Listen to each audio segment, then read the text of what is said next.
Monseigneur, bonjour. Bonjour Christopher et bonjour à tous nos auditeurs.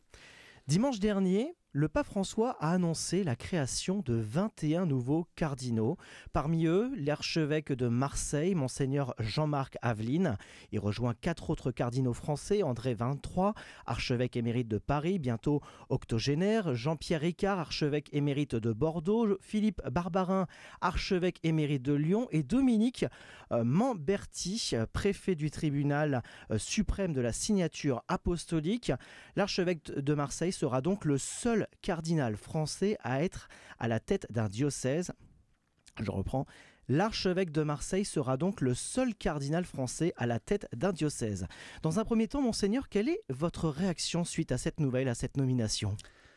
Bien écoutez, ça a été, je crois, une belle surprise, une joie pour l'Église de France. Monseigneur Aveline est un évêque très engagé dans son ministère, reconnu aussi comme un homme d'évangile, qui non seulement prêche, mais agit selon l'évangile qu'il prêche. Et je crois qu'au sein de la conférence des évêques, c'est un homme qui vraiment manifeste beaucoup d'esprit fraternel, de sollicitude pour l'ensemble des diocèses de France. Et nous savons combien il s'est engagé dans ces rencontres d'évêques autour de la Méditerranée. Il est issu lui-même d'Afrique du Nord, il est né là-bas, il a vécu à Marseille, il a grandi à Marseille, et il souligne combien cette grande cité multiculturelle est une ville de rencontre, une ville d'universalité, et je crois qu'il s'inscrit ainsi dans la dimension de l'Église elle-même. Et donc je crois que c'est une joie pour toute l'Église. Vous avez cité 4 cardinaux français qui sont encore électeurs parce qu'ils n'ont pas encore atteint l'âge de 80 ans. Alors il y en a un 5e, c'est le cardinal Paul Poupart, qui lui est à Rome, mais qui a dépassé 80 ans depuis pas mal de temps déjà. Et donc, eh bien voilà, donc 6 cardinaux français qui ainsi participent de façon un peu plus proche au gouvernement de l'Église et à la mission de l'évêque de Rome. Vous le connaissez, vous, personnellement ? Oui, je connais Monseigneur Aveline, et c'est un homme avec lequel on a des relations très fraternelles, une vraie proximité, si vous voulez, et il est d'une grande simplicité. Moi-même, je lui ai adressé un petit message de félicitations en lui disant félicitations, hein, ça se mérite, parce qu'on parle d'être créé cardinal, on parle de l'élévation à la pourpre cardinalis, ça fait partie des langages un peu coutumiers. Mais je sais que c'est un homme suffisamment simple. Après le mot de félicitations, je lui ai surtout dit, écoute, bien fraternellement, c'est une grande joie de te savoir nommé cardinal, et je t'assure de ma prière et de mon soutien. Et on compte sur toi. 21 nouveaux cardinaux donc seront créés le 27 août prochain, dont l'archevêque de Marseille, Monseigneur Jean-Marc Aveline. Monseigneur Touvet, quel est le rôle d'un cardinal ? Quelle est la mission d'un cardinal ? Alors, on va essayer de dire plusieurs choses. En effet, peut-être rappeler d'abord dans l'histoire d'où ça vient, d'où ça vient les cardinaux. Alors, ça vient déjà de l'organisation de l'Empire romain et surtout autour de l'évêque de Rome. L'évêque de Rome avait un clergé. Les cardinaux, leur origine, c'est le clergé de Rome. Donc, les collaborateurs de l'évêque de Rome qui étaient répartis dans les différentes paroisses de la ville et de la périphérie de la ville. Et au cours des siècles, si vous voulez, le clergé de Rome est apparu, bien sûr il a augmenté, et le pape a gardé quelques collaborateurs privilégiés qu'on appelle les cardinaux. Donc à travers le monde entier, ils sont choisis par le pape pour l'aider, l'assister dans sa mission de gouvernement de l'Église universelle. Mais symboliquement, ils ont chacun une église à Rome, pour montrer qu'ils sont toujours très proches de l'évêque de Rome et qu'ils l'assistent dans sa mission. Donc symboliquement, ils ont chacun ce qu'on appelle un titre à Rome, et ils ont une église ou une basilique à Rome, et on voit sur le fronton de toutes les églises, d'ailleurs à Rome, les 2 blasons, toujours celui du pape et celui du cardinal titulaire de cette église. Donc ça, c'est l'origine de leur présence ainsi dans la vie de l'Église. Alors leur mission, on retient souvent le fait que ce sont les cardinaux qui élisent le pape, qui élisent l'évêque de Rome. C'est vrai. Alors, depuis quelques années, seuls les évêques de moins de 80 ans les cardinaux. Les cardinaux, Ouais, oui. les cardinaux de moins de 80 ans élisent le pape lors d'un conclave. Le conclave, il se réunit lorsque le pape est décédé ou lorsqu'il remet sa charge, comme c'est arrivé en 2013 avec la démission de Benoît XVI. Et le nombre de cardinaux est d'environ 120, c'est fixé dans une constitution apostolique, 120 cardinaux électeurs. Donc là, avec les nouveaux cardinaux, ça va dépasser un peu ce nombre-là, mais il y a forcément des anciens qui viennent à décéder. Donc, voilà. Et donc, les cardinaux sont chargés d'élire l'évêque de Rome. Donc c'est très important. Lorsque le pape crée des nouveaux cardinaux, il prépare aussi sa succession. C'est-à-dire qu'il choisit des hommes qu'il connaît et qui vont ainsi participer au choix de son successeur. Donc c'est quand même très important, ça marque la vie de l'Église selon les orientations que lui-même essaye d'apporter dans son ministère de pasteur de l'Église universelle. Donc l'élection du pape, mais deuxième aspect de leur mission, c'est assister le pape dans le gouvernement de l'Église. Donc nous avons des cardinaux qui sont responsables d'un dicaster à Rome, c'est-à-dire comme un ministère dans un gouvernement. Les cardinaux sont responsables, alors l'un pour la doctrine de la foi, l'autre pour le culte divin et les sacrements, l'autre pour le dialogue interreligieux, l'autre pour la culture, etc. Et donc, ce sont les collaborateurs du pape qui vont l'assister dans sa mission pour l'annonce de l'Évangile, pour solliciter toujours l'engagement des fidèles chrétiens dans tous les états de vie, etc.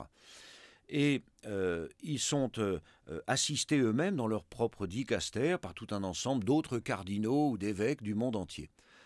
Certains cardinaux, comme vous l'avez souligné, ça sera le cas de Monseigneur Aveline, demeurent archevêques, souvent ce sont des archevêques, dans leur diocèse. Et c'est intéressant, parce que du coup, les cardinaux ne sont pas que des cardinaux de curie, comme on dit, des cardinaux qui travaillent à Rome dans leur service, dans leur bureau. Ce sont aussi des pasteurs de terrain, comme sera donc l'archevêque de Marseille. Et ainsi, ils apportent aussi toute la vitalité de l'Église à travers les pays du monde entier.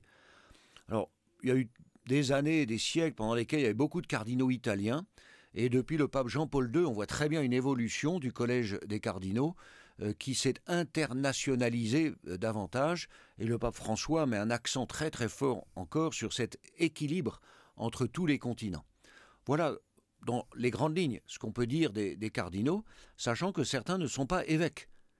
Ils peuvent être choisis parmi des prêtres, mais ils ne sont pas forcément ordonnés évêques une fois nommés cardinaux, par une simple dispense du pape. Ainsi, on a vu Jean-Paul II, puis le pape François aussi, ayant fait tel ou tel grand théologien, l'ayant fait cardinal, mais à un âge suffisamment avancé où il a été convenu qu'il ne soit pas ordonné évêque. Donc on voit bien que, vous voyez, qu'il y a à la fois cette participation au gouvernement de l'Église, et puis en même temps, de fait, il y a un peu un aspect honorifique de mettre en avant tel ou tel pasteur dans l'Église par tout ce qu'il apporte à l'Église universelle. Ce n'est pas récurrent d'avoir un archevêque de terrain, vous le disiez il y a quelques instants, Si on parlait régulièrement de certains sièges épiscopaux comme des sièges cardinalis. D'accord. C'est-à-dire que traditionnellement, on sait que l'archevêque de telle ville, avec beaucoup de probabilité, il sera créé cardinal un jour. Alors, c'est souvent le cas à Paris, c'est souvent le cas à Lyon. Là, c'est Marseille. Il y a déjà eu un cardinal archevêque de Marseille, il y en a eu à Bordeaux, etc. Donc, c'est très important. Il y a dans le collège des cardinaux une bonne partie des cardinaux qui sont évêques sur le terrain, comme on dit. Alors, comment concrètement le pape François choisit ces cardinaux ? Alors, c'est un choix souverain du pape lui-même. C'est un choix souverain du pape, de l'évêque de Rome. C'est lui qui choisit, qui compose son équipe finalement de collaborateurs, ces 120 cardinaux qui l'aident à gouverner l'Église. Il les choisit parce qu'il les connaît. Il les choisit parce qu'il les a rencontrés lors d'un voyage apostolique, parce qu'il les a vus intervenir lors d'un synode des évêques, parce qu'il a eu un contact avec cet homme-là, ce pasteur, lors d'une visite personnelle, d'une audience privée pour traiter d'une question ou d'une autre, parce qu'il a lu des écrits. Le pape est très très informé par tout son entourage, et donc c'est comme cela qu'il repère, parmi tous les évêques du monde, celui qu'il va appeler au cardinalat de façon à en faire un de ses collaborateurs. Donc, mais c'est un choix souverain de sa part. Et puis après, il y a certains évêques qui sont nommés responsables d'un dicaster et qui, au bout de 2 ans, 3 ans de responsabilité, sont créés cardinaux. Voilà, il y a aussi toute une logique fonctionnelle qui existe ainsi. Monseigneur Touvet, il nous reste encore quelques minutes dans cette émission Episcorama. Sans transition, ce dimanche sera la fête de la Pentecôte, une fête très, très, très attendue, et un moment important pour le diocèse avec les confirmations. Les confirmations des adultes, oui. Les adultes qui ont été baptisés à Pâques, et puis aussi des adultes qui redécouvrent la foi, qui redécouvrent le chemin de la vie chrétienne alors qu'ils avaient été baptisés tout petits enfants. Alors la Pentecôte, oui, on retrouve d'ailleurs la couleur rouge.